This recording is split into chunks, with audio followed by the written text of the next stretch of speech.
Es curioso cómo algunos anuncios de televisión se te quedan grabados en la mente. Corría el año 1989 cuando Lexus demostraba la suavidad de su, en aquel momento, nueva berlina de gran lujo, el LS.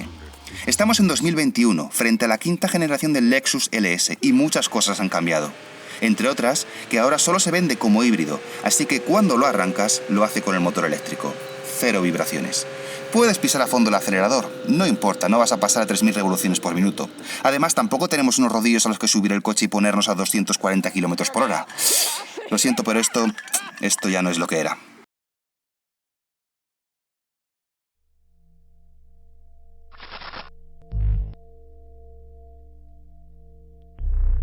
Hola, muy buenas, bienvenidos de nuevo al canal de YouTube de Kilómetro 77.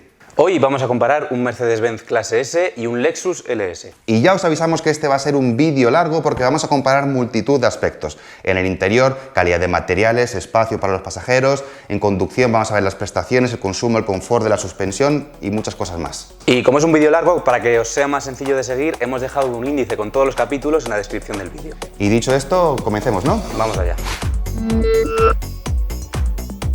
Vamos a comenzar con la introducción. Esto que estáis viendo ahora mismo en pantalla es la quinta generación del Lexus LS. Salió al mercado en el año 2017 y fue renovada a finales de 2020. Solo está disponible con un tamaño de carrocería de 5,24 metros de longitud y con un único sistema propulsor híbrido no enchufable, razón por la que lleva el distintivo Eco de la DGT. Tiene 359 caballos y se puede pedir con tracción trasera o total. Hay multitud de niveles de equipamiento, pero esta unidad en concreto lleva uno que se llama Luxury L Aniline y además también tenemos en esta unidad tracción total. El precio, 152.000 euros. Y esta que estáis viendo ahora mismo es la séptima generación del Mercedes-Benz Clase S. Salió al mercado a finales de 2020 y está disponible con carrocería corta de 5,18 metros de longitud y con otra larga de 5,29 metros. La gama de motores es más amplia que la del Lexus, hay versiones diésel, de gasolina y una híbrida enchufable. Y la tracción, como en el Lexus, puede ser trasera o total. Y lo verdad es que está por ahí también el EQS, que es como el Clase S de los eléctricos, pero bueno, eso ya es harina a otro costal que cuando llegue el momento lo veremos. Y bueno, volviendo al Clase S, la unidad que hemos probado es un S400D 4MATIC, es decir, la versión que lleva un motor diésel de 330 caballos y tracción a las 4 ruedas. La carrocería es la corta. El precio de esta unidad antes de opciones, 117.700 euros. Y por cierto, la etiqueta medioambiental es la verde, que es peor que la del Lexus.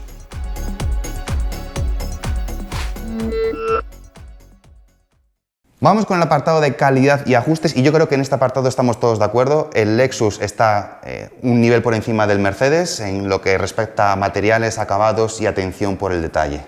Sí, esto es algo que se aprecia, por ejemplo, en el tacto más fino y agradable del cuero, en los materiales de las puertas y del salpicadero y en cómo todas las piezas están más sólidamente encajadas unas con otras. Sí, en el Mercedes, por ejemplo, hay partes como la que está justo enfrente de la consola, que está justo enfrente del pasajero, que si la tocas con un nudillo suena a hueco, y luego también detallitos, por ejemplo, la zona inferior de los asientos del Lexus está recubierta parcialmente con cuero, en el Mercedes es plástico duro, lo mismo ocurre con las agarraderas del techo, en el Lexus están recubiertas con cuero y en el Lexus y en el Mercedes tenemos plástico. Y luego, bueno, pues en el Lexus tenemos un reloj de agujas que, bueno, pues que le da un toque clásico a este tipo de vehículos que le suele venir bien. Sí. La pantalla central del Mercedes es muy espectacular, pero a poco que la utilices estará llena de huellas dactilares que quedan muy feas. Igual que en toda la pieza de plástico negro brillante que hay en la consola central, que con el uso, toda la suciedad que se va depositando, bueno, pues es un coche que va perdiendo esa sensación de lujo y de glamour que se le espera, ¿no? Claro, en el Lexus también tenemos una pantalla central táctil, pero como muchas de las funciones se pueden realizar mediante otras vías que no sean tocándolas, sino con mandos mecánicos, pues es más fácil que esta permanezca limpia y que el aspecto interior permanezca más lujoso, digamos. Sí, en el Clase S apenas hay mandos mecánicos y algunos de los que tiene, como los de la zona inferior de la consola central, pues no tienen un tacto demasiado bueno. En el Lexus sí que hay muchos mandos mecánicos y algunos de ellos tienen un tacto muy bueno, por ejemplo, con el que regulamos la temperatura del climatizador, que es una ruletilla, y también hay otro mando circular con el que cambiamos el volumen del audio y con el que podemos cambiar de estación de radio, que aparte de que tiene un tacto muy bueno y mola tocarlo, tiene un diseño ingenioso que queda bien en el coche. Bueno, en definitiva, que si por lujo entendemos suntuosidad de materiales y atención por el detalle, no hay duda, nos quedamos con el Lexus LS. El Mercedes, bueno, bien, está bien, pero quizás esperaríamos un poco más. Esperaríamos algo más de un Clase S. Bueno, Mejores claramente los del Mercedes. No sé si decir que son sublimes, pero al menos sí son muy cómodos. Claramente mejor que los del Lexus. Los del Lexus son más bien tirando a duretes. Al menos esa es la sensación que se tiene cuando se cambia de un coche a otro. Luego es cierto que los del Lexus, aunque sean tirando a duros, pues no son incómodos, son cómodos y te acostumbras, pero claro, te los pones al lado del clase S y no dan la talla. Y especial mención tenemos que hacer a la pequeña almohada que hay en el reposacabezas del clase S, que es súper cómoda. Yo creo que me voy a comprar una para mi coche. Bueno, luego ambos coches tienen multitud de regulaciones y funciones, pero de nuevo el clase S en este apartado está un paso por encima. Tenemos programas de masaje más avanzados, los laterales del respaldo se mueven automáticamente en las curvas para dar mayor soporte al cuerpo y el asiento va haciendo muy ligeras modificaciones para que en viajes largos la postura no sea siempre la misma. Incluso tiene una función que coloca automáticamente el asiento y el volante a la altura que le introduzcas, aunque esto, por lo que hemos podido ver, no funciona demasiado bien. Sí, tiene un funcionamiento aleatorio, ¿no? Eso es. Pero bueno. Vamos, que no hay duda. Los asientos del clase S son mejores, al menos los delanteros. Luego veremos qué pasa atrás. Eso es. Bueno, el Lexus, aunque fue renovado en el año 2020, esta generación realmente data del año 2017. Son solo 4 años, pero las cosas han cambiado mucho en todo este tiempo. La instrumentación que tenemos en el Lexus se ve arcaica. Consiste en una pantalla central de 8 pulgadas y un indicador de aguja a cada lado. Los gráficos y la calidad de la pantalla están a años luz de los que muestra la pantalla de 12,3 pulgadas del clase S. Otra cosa es que a cada uno le guste más o menos cómo está integrada la pantalla de la instrumentación en el Mercedes. A mí particularmente me gusta más que esté bajo un pequeño toldillo como en el EQS, pero tecnológicamente hablando la instrumentación del Mercedes es muy superior a la del Lexus. Ahora bien, la instrumentación del Lexus muestra toda la información que se necesita y más, es decir, cumple perfectamente con su función. Pero bueno, es cierto que el Lexus se ve más antiguo, no tiene la misma capacidad de configuración y personalización del Mercedes y ni mucho menos tiene la función de 3 dimensiones que tiene el Mercedes, que joder, es una virguería.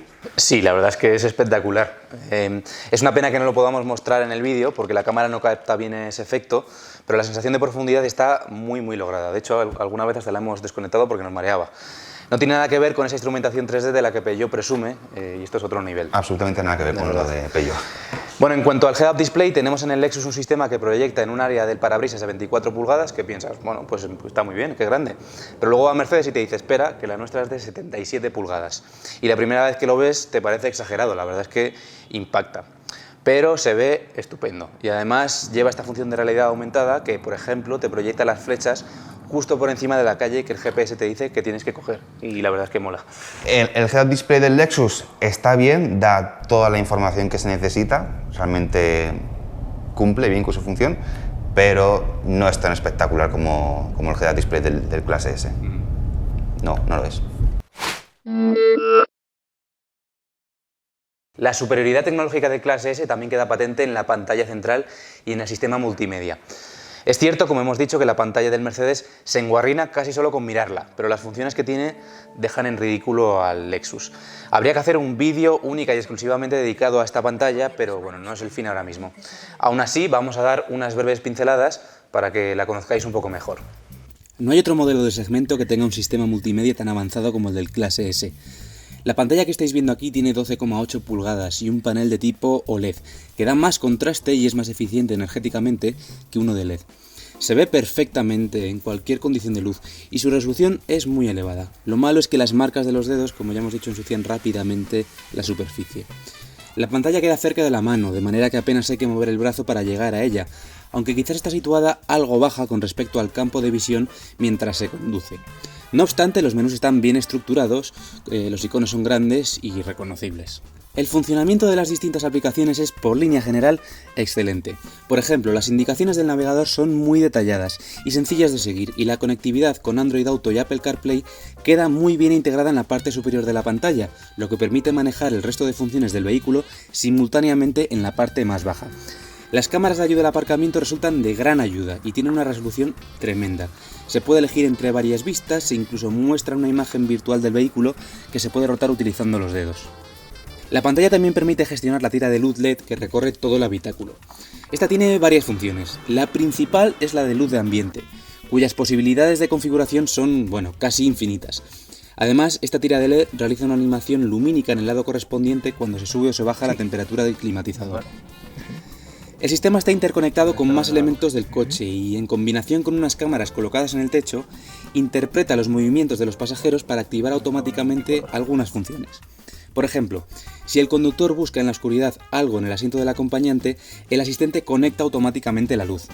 Y teóricamente basta con una mirada a uno de los retrovisores exteriores para poder ajustarlo directamente, sin necesidad de seleccionarlo previamente.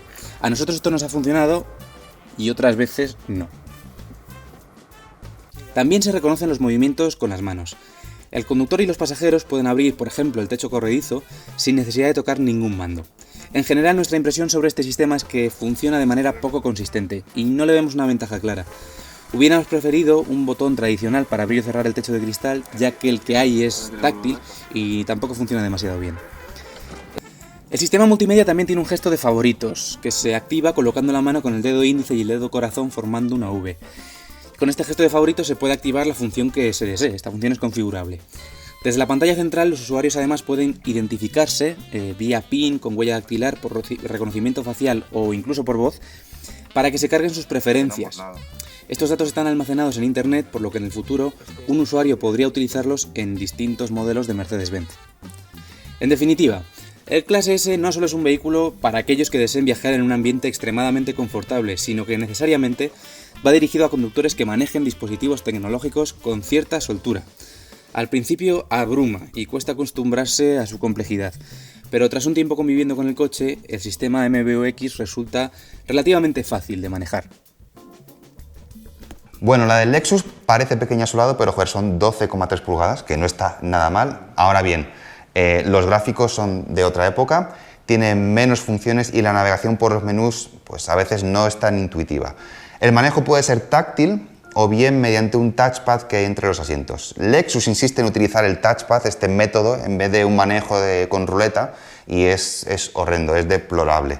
Es muy malo, es difícil atinar con precisión la zona de la pantalla a la que se quiere apuntar y al final muchas veces desistes de su uso y terminas utilizando los botones mecánicos, que afortunadamente hay varios. Y también algunas veces pues pulsa directamente sobre la pantalla, pero bueno, las menos. Y bueno, ya que estamos con esto, hablemos del sistema de reconocimiento de voz. Si ya Mercedes es una referencia a este respecto con el sistema MBUX de primera generación, el que utiliza por ejemplo el Clase A, el Clase S lleva la segunda generación de este sistema y es capaz de tomar órdenes de los diferentes ocupantes del vehículo. Bueno, de todos menos el del centro de la plaza posterior. Que siempre he ignorado, pero bueno, vamos con un vídeo demostrativo de cómo funciona el sistema MBUX, el sistema de reconocimiento de voz. Hey Mercedes, tengo hambre. He encontrado estos resultados. ¿A dónde quieres ir? Al número 4. La ruta se está calculando. Muchas gracias. De nada. Hey Mercedes, ¿me activas la calefacción del asiento? Hey Mercedes, ¿me activas la calefacción del asiento? He activado la calefacción de asiento. Gracias. Hey Mercedes. Hey Mercedes, ¿Qué puedo hacer por ti? ¿puedes abrir la persiana del techo panorámico? Estoy abriendo la persiana trasera del techo panorámico. Gracias. De nada. Bueno, como veis no siempre reacciona correctamente a la primera, pero la verdad es que funciona muy bien. Admite órdenes que no son rígidas y además permite utilizar un lenguaje muy natural. El sistema de reconocimiento de órdenes vocales del Lexus, pues a veces pierde menos tiempo metiendo una dirección en el navegador a mano que diciéndoselo a la señora que está detrás del salpicadero. Porque a veces funciona bien, otras veces no tanto, entonces pues no es el del Mercedes. No tiene nada que ver. No tiene nada que ver. Aquí la comparación no es justa, porque la unidad del Lexus LS que nos dejaron tenía todo tipo de lujos en las plazas posteriores, mientras que las del Clase S no, todo lo contrario. Vamos a hacer una cosa, vamos a hablar primero de la habitabilidad y luego ya nos metemos en el mundillo del lujo. Entonces, colocando en ambos coches el asiento del conductor a 100 centímetros del pedal del freno, que es lo que hacemos siempre para medir el interior de los coches, nos sale que hay 4 centímetros más de espacio para las piernas en el Lexus, pero 3 centímetros menos de espacio para la cabeza. La anchura entre puertas es similar en los dos coches. Yo en el Lexus, en las plazas posteriores, si me estiro, sí que toco el techo con la cabeza, mientras que en el Mercedes no. Y luego, en cuanto al confort de los asientos, bueno, sucede como hemos dicho con las plazas delanteras, ¿no? El mullido es más cómodo en el Mercedes, en el Lexus es, bueno, un pelín duro, no es incómodo, pero el Mercedes es mejor a ese respecto. Y nada, dicho esto, vamos ya con el mundo del lujo, que es lo que yo creo que mola de estos coches. ¿Qué tenemos en el Mercedes? Bueno, pues tenemos poca cosa. Tenemos calefacción, asientos con calefacción, tenemos un botón para abrir y cerrar la cortinilla del techo de cristal y para de contar. No tenemos ni control de climatizador, ni cortinillas laterales, ni pantallas de televisión, ni regulaciones de los asientos, ni almohada de los reposacabezas. Vaya, que nos dieron una unidad de clase S, pues muy triste, muy triste. Sí, si te vas a comprar un clase S, gástate algo de dinero en las plazas posteriores, que es la gracia que tienen estas berlinas de lujo, de representación, sí, de más de 5 metros. En el Lexus los asientos, como he dicho, no tienen ese mullido tan confortable como en el Mercedes, pero le das un botón, te quedas tumbado ahí y, joder, pues al final yo si tengo que decidir en qué coche viajar, pues me pido el Lexus, al menos ciñéndome a estas dos unidades en concreto.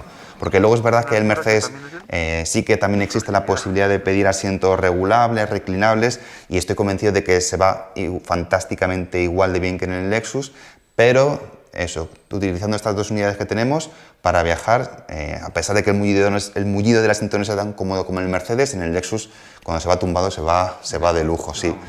Luego, además, aparte de tumbar el asiento, también podemos sacar un reposapiernas, que por cierto, este reposapiernas no solo lo tenemos en el asiento que va detrás del copiloto, digamos, sino también va en el asiento que va detrás del conductor, aunque bueno, aquí hay menos posibilidad de sacarlo porque siempre hay un conductor delante, y esto seguirá siendo así hasta que lleguen los coches autónomos, pero bueno, tenemos un reposapiernas. ¿Y qué más lujos tenemos en el Lexus? A ver.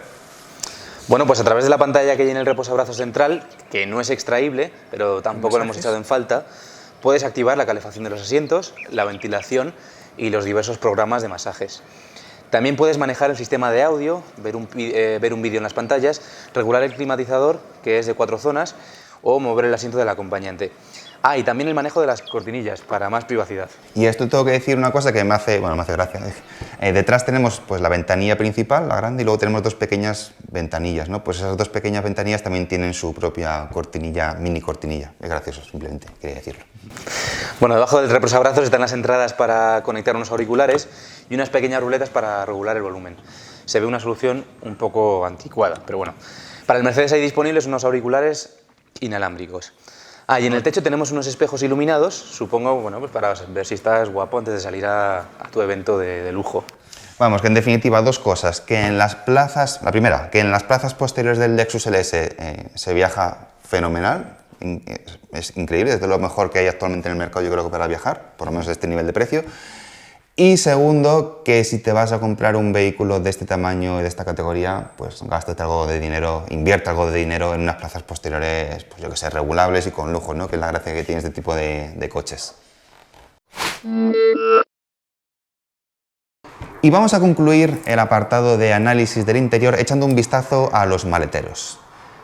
Tenemos 400 litros en el Lexus y 550 en el Mercedes. Y salta a la vista la diferencia de tamaño. ¿Por qué el del Lexus es tan pequeño? Bueno, porque en algún lado hay que meter la batería del sistema híbrido, que en este caso va entre la zona de carga y los asientos traseros. Por supuesto, en ambos casos la apertura del portón es eléctrica.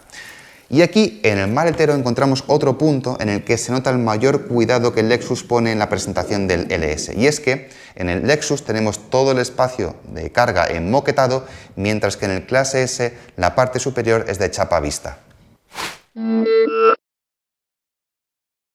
Vamos a empezar este apartado con lo que creemos que es el aspecto más relevante para alguien que se compra un coche de estas características, que es el confort de marcha. Y aquí tenemos muchas cosas que analizar. Suspensión, aislamiento acústico, funcionamiento del sistema propulsor, funcionamiento de la tecnología y el confort de los asientos, aunque eso, bueno, ya lo hemos visto antes. Hemos hecho diversas pruebas para comprobar cada uno de estos apartados, que yo creo que son interesantes. Sí, vamos a hablar de dos experimentos. Empezamos con el experimento 1, que podemos llamar copas llenas de agua, por ejemplo. Os explico de qué va este experimento. Este es el planteamiento. Llenamos dos copas con 100 mililitros de agua, las pesamos y colocamos una en el techo adecuadamente nivelada y otra sobre el reposabrazos posterior sujeta por la base, en este caso por Carlos. Hacemos 4 pasadas a una calle llena de baches a 30 km por hora y volvemos a pesar las copas para ver cuánta agua se ha derramado. El coche que menos agua tire, pues gana. Nosotros esperábamos una victoria clara del Mercedes Clase S, porque ya os avanzamos, es un coche más confortable que el Lexus. Pero bueno, como suele suceder en ciencia, el resultado no salió como se pronosticaba. Así es, resulta que el Clase S tiró menos agua de la copa que iba en el techo, pero tiró más agua de la copa que iba dentro del habitáculo. ¿Y cómo explicamos eso? Bueno, a ver, yo era el conductor, ¿vale? Y, bueno, lo sabemos porque lo grabamos juntos. Y entonces, en una de las veces que di media vuelta en la calle para coger en sentido contrario, frené más de la cuenta y me di cuenta de ello. Pero pensé, bueno, no pasa nada, cuando coja el Lexus replico esta frenada con la misma intensidad y todo apañado. Pero no fue así, no me acordé y se me olvidó por completo. Entonces, eso está bien, pero ¿cómo explica entonces que no hubiera tirado tanta agua del techo? Pues no tengo una explicación así. A ver, yo creo que la medición del techo es más fiable, porque nos aseguramos de que el agua estuviera nivelada. En el reposabrazos era difícil. Eso es cierto, sí, porque no va tan nivelado, ¿no? Eso es. Y además, ¿qué pasa? Que había un factor humano. Y cuando hay un factor humano ya sabe que suele ser el que fastidia las cosas. Esa puede ser una posible explicación, pero no pasa nada porque hicimos un segundo experimento y este salió, yo creo que bastante mejor. Sí, lo que hicimos fue lo siguiente. Pasamos por un bache a exactamente la misma velocidad, medida con un GPS, y lo grabamos en vídeo, a cámara lenta. Y creo que el resultado, si ahora lo vais a ver, es esclarecedor. Lo que se ve es que el Mercedes Clase S, la carrocería del Mercedes-Benz Clase S permanece prácticamente inalterada al comienzo y al final del bache, mientras que la del Lexus, al comienzo, cuando ataca el bache, la carrocería sube mucho hacia arriba, casi parece una lancha motora, y luego cuando cae, cuando vuelve al nivel de... cuando sale del badén, toca con los bajos del coche en el suelo. De hecho suena en el vídeo como toca y se ve que el control de los movimientos de la carrocería es peor que en el Mercedes. Desde el interior, bueno, en el Clase S el bache obviamente se nota, pero con la sensación de que se podría haber pasado a más velocidad. En el Lexus la sensación es que tendríamos que haber frenado, ¿no? Un poco más. Resumiendo, no hay que dejarse llevar por los resultados y pensar mal de la suspensión del Lexus. Es un coche muy confortable, sobre todo en autopista, con baches de longitud amplia. Lleva peor los baches que mueven abrupta y rápidamente las ruedas, porque ahí pierde mucha de su suavidad y parece un coche, pues, digámoslo así, más ordinario. Con todo, es un coche muy cómodo, y hasta no podría decir que es uno de los coches más cómodos del mercado, si no fuera porque existe el Clase S. Cuando te montas en él te das cuenta de que hay un nivel por encima. Y eso que el Clase S que tuvimos lleva la suspensión neumática, la suspensión de serie, que es neumática, y hay una opcional que es capaz de predictiva, que es capaz de leer los baches y adaptarse a ellos, o sea que esa incluso debe ser aún mejor. Sí, tenemos pendiente de probarla. Eso es. Bien, y aquí de nuevo el vencedor es el Clase S, pero con matices. Fijaos, hemos medido con un sonómetro los decibelios y lo que hemos comprobado es que la presión sonora es menor en el Clase S. Sin embargo, en el Mercedes hay una diferencia más grande entre el ruido alrededor de las ventanillas y en el centro. Sí, yo es algo que noté cuando cogí el Clase S por primera vez, que fue directamente en la autopista, y es que hay un ruido aerodinámico alrededor de los retrovisores que resulta molesto.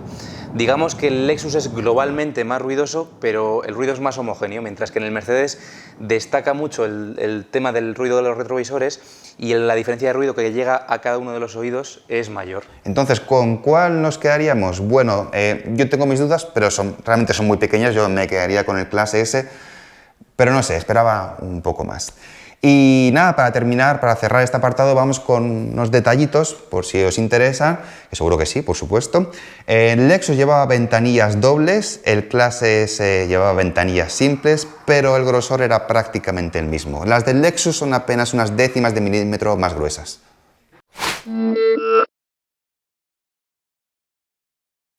Aquí de nuevo victoria para el Mercedes-Benz Clase S en, bueno, prácticamente o todo lo relacionado con el sistema propulsor. Podemos empezar hablando, por ejemplo, de la suavidad de funcionamiento. En el Lexus es un híbrido, con lo cual es esperable que a baja velocidad en ciudad nos podamos mover algunos kilómetros, metros solo con el motor eléctrico. Este motor eléctrico del Lexus tiene 179 caballos, pero ha de mover cerca de 2.500 kilos y la batería tiene muy poca capacidad, solo 1,1 kWh, así que al final esa circulación en modo eléctrico es prácticamente anecdótica. Y luego hay otro problema, y es que en garajes o haciendo maniobras a poca velocidad, ahí sí que nos movemos la mayor parte del tiempo con electricidad, pero el Lexus lo fastidia metiendo un ruido artificial horripilante. De hecho, fueron varias las personas que nos preguntaron si el coche funcionaba bien, si tiene algo roto, porque no suena nada bien, suena muy mal. La verdad es que no sé quién tuvo la idea de meter ese ruido, es nefasto. Y luego es curioso que el volumen, bueno, pues que sea más alto cuando vayamos marcha atrás que cuando vamos hacia adelante. El Mercedes tiene un motor diésel de 6 cilindros en línea convencional, sin ningún tipo de hibridación. Y funciona de forma, pues eso, convencional. Se le oye, pero el habitáculo está muy bien aislado del ruido y no molesta. De hecho, se oye menos ruido del motor dentro del Mercedes porque el Lexus tiene otro problema, la transmisión, que mezcla un engranaje planetario con una caja de 4 marchas, pero que al final tiende a subir de vueltas el motor a poco que se exija algo de aceleración. Y en definitiva, en el Lexus casi siempre hay más ruido de motor llegando al habitáculo.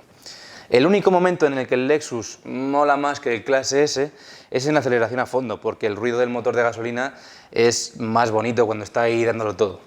En el resto de ocasiones, pues es más bien molesto, como decimos. Es el único en lo que el Lexus gana el Clase S.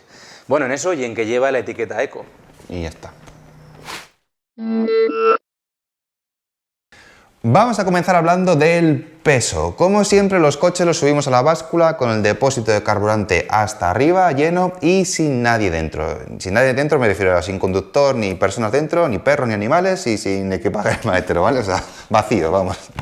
Entonces, el Clase S pesó, lo estáis viendo ahora mismo en pantalla, 2.130 kilogramos y también estáis viendo en pantalla el reparto de masas.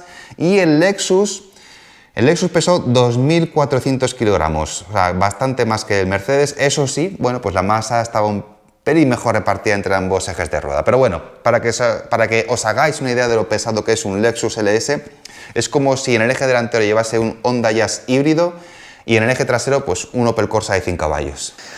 Por supuesto, hemos medido la aceleración de ambos, el Lexus con la batería llena, y los resultados los estaréis viendo también en la pantalla. Saliendo desde parado van muy igualados y quizás el Lexus es un pelín más rápido en los primeros metros, pero a partir de unos 80 km/h es cuando la cosa cambia de verdad. Fijaos en el intervalo de 80 a 120 km/h porque el Mercedes le saca nada menos que 8 décimas. Ambos modelos hacen el 0 a 100 en un tiempo parecido, más rápido el Mercedes un poquito, pero los dos se quedan lejos de las cifras oficiales.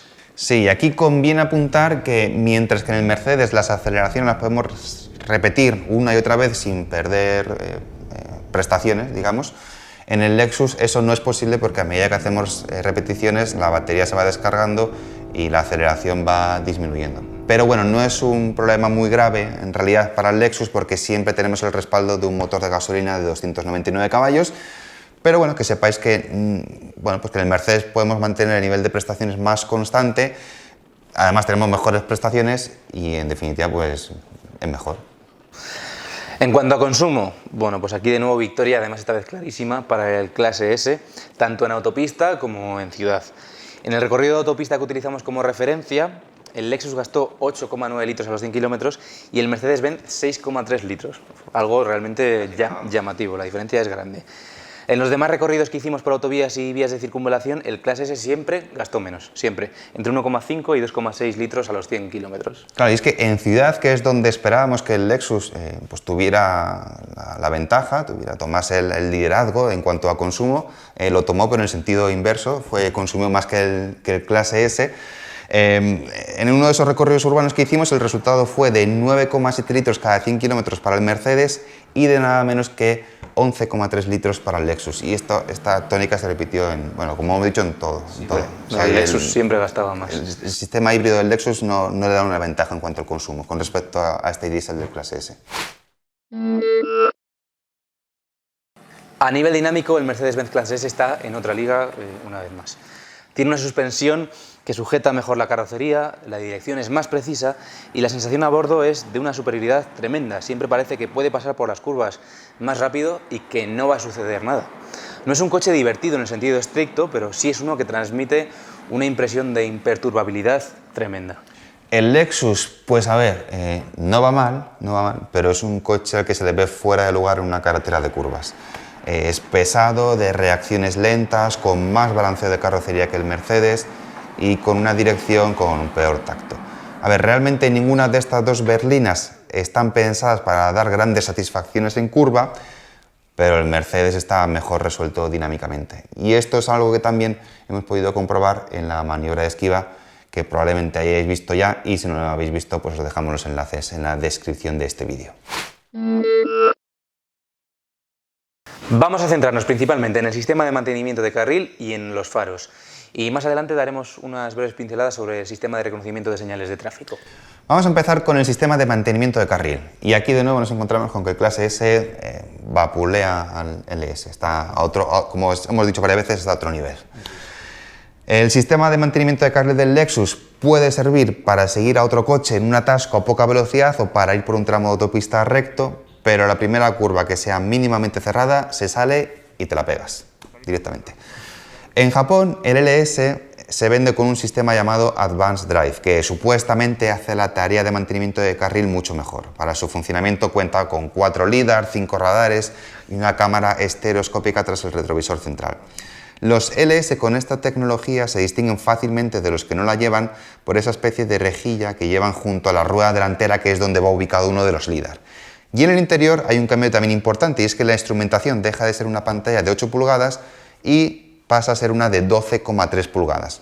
Pero bueno, todavía tiene que llegar a España, y el sistema que utiliza actualmente el Lexus LS aquí en España pues es malo y punto.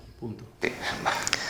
En el clase S sí que puedes confiar un poco más en el sistema de mantenimiento de carril, va mucho mejor. A ver, no sirve para ponerte a leer el periódico, pero hace mejor su función de mantener el coche centrado en el carril y de tomar algunas curvas. No hay que olvidar que esto se trata de un asistente, es decir, no hay que distraerse porque las consecuencias pueden ser fatales. Pero sí es cierto que si la autopista no lleva mucho tráfico, este sistema te permite relajarte un poco. Un poquito, sí. En cuanto al programador de velocidad, bueno, el del Lexus es un poco desastroso en ocasiones. Al coche le dices que vaya a 100 km por hora y va a 100 km por hora si la superficie es llana, si la carretera es llana. Pero si tenemos una cuesta descendente, aquí empiezan a venir los problemas, el coche se embala y el sistema, en vez de tirar de freno para ajustar la velocidad, lo que empieza es a reducir marchas, el motor se empieza a sobrerevolucionar, hay más ruido en el habitáculo, todo se vuelve más incómodo, el coche no mantiene la velocidad y al final, bueno, pues muy mal, un desastre. El clase S, de nuevo, esto también lo hace mejor, bueno, que simplemente hace lo que tiene que hacer. Que es cuesta arriba, el coche acelera, o si es cuesta abajo, pues el coche frena. Todo esto sin sobrerevolucionar el motor y manteniendo bien la velocidad, con un margen de unos 2-3 km/h, pero no más. Ambos modelos tienen una tecnología de iluminación muy avanzada. Yo diría que la del Lexus es quizás la más llamativa por ser la más diferente, no necesariamente la mejor, de eso hablaremos enseguida, pero sí que es un sistema de iluminación muy curioso y merece una explicación que os vamos a dar ahora mismo. Los faros del Lexus LS llevan una tecnología llamada Blade Scan, que fue desarrollada por una empresa japonesa llamada Koito. Los componentes principales son un espejo rotatorio y un módulo de 24 LEDs. Este espejo está colocado a 45 grados con respecto a la lente del faro, y el módulo de LEDs a otros 45 grados con respecto al espejo. La luz de los LEDs incide en el espejo y este la refleja hacia afuera. Hasta aquí, fácil. Vamos ahora a complicar un poco más las cosas. El espejo está compuesto por dos superficies reflectantes idénticas, con una determinada curvatura, de tal manera que según donde impacte el rayo de luz, este saldrá desviado en una dirección u otra. El espejo está girando constantemente a 6.000 revoluciones por minuto, lo que resulta en una frecuencia de luz de 200 Hz. Es el doble de la velocidad de rotación del espejo porque, como hemos dicho, este está compuesto por dos mitades exactamente iguales. Si no hay nadie delante, el disco refleja la luz de cada LED haciendo que ésta describa un movimiento de barrido de un lado a otro de la carretera. Pero al ser la frecuencia tan alta, de 200 Hz, el ojo humano percibe un haz de luz uniforme. La cámara que hay en el parabrisas junto al retrovisor central se encarga de identificar la presencia de vehículos a los que se pueda deslumbrar. Una centralita electrónica recoge esa información, así como la posición del espejo para determinar en qué momento de giro se halla y de esta manera coordinar el encendido y apagado de los LEDs correspondientes para evitar que la luz reflejada deslumbre. A la velocidad de rotación del espejo, teniendo en cuenta que son dos superficies reflectantes idénticas, cada punto de reflexión se repite cada 5 milisegundos. Muy poco tiempo, pero más que suficiente para apagar y encender cualquiera de los LEDs que tienen una velocidad de conmutación de 5 microsegundos. Lexus dice que con este sistema de iluminación genera una matriz equivalente a tener 400 LEDs, pero de una manera más eficiente, tanto energética como económicamente, ya que le basta con 24 LEDs por faro. Todo esto está muy bien, pero ¿quién tiene los mejores faros? Vamos a ver.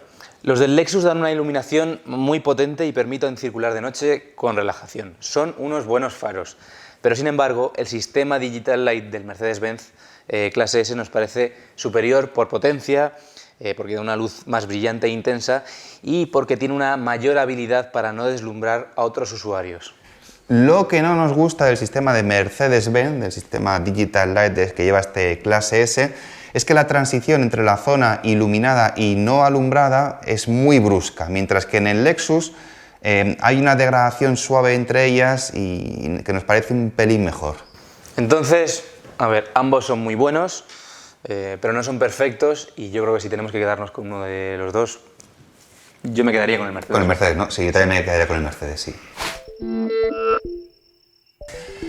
Bueno, pues yo creo que ha quedado bastante claro cuál es nuestro coche favorito, cuál es nuestro vencedor en esta comparativa. Yo creo que sí. El Mercedes-Benz clase S.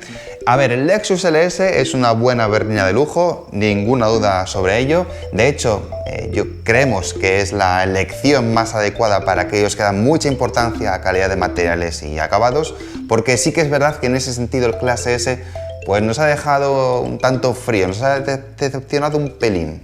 Sí, eso es cierto. Lo que pasa es que el clase S es claramente superior en todo lo demás. Es más confortable, tiene una dinámica de conducción más precisa y un rodar majestuoso y es mucho más avanzado tecnológicamente. Además es más eficiente y más rápido. Así que sí, el clase S es el ganador, pero por favor, si os vais a comprar uno, elegid las plazas traseras regulables, que es la gracia que tienen estos coches, ¿no? Eso es, pero bueno, en cualquier caso, lo compréis con esa opción o no, os agradecemos vuestro apoyo. Si os habéis quedado con ganas de saber más acerca de estos dos vehículos, os invitamos a que leáis las pruebas escritas que hay publicados de cada uno de ellos en nuestra web, en kilometro77.com. Y nada, nos vemos en el siguiente vídeo. Nos vemos la próxima. Hasta luego. Chao.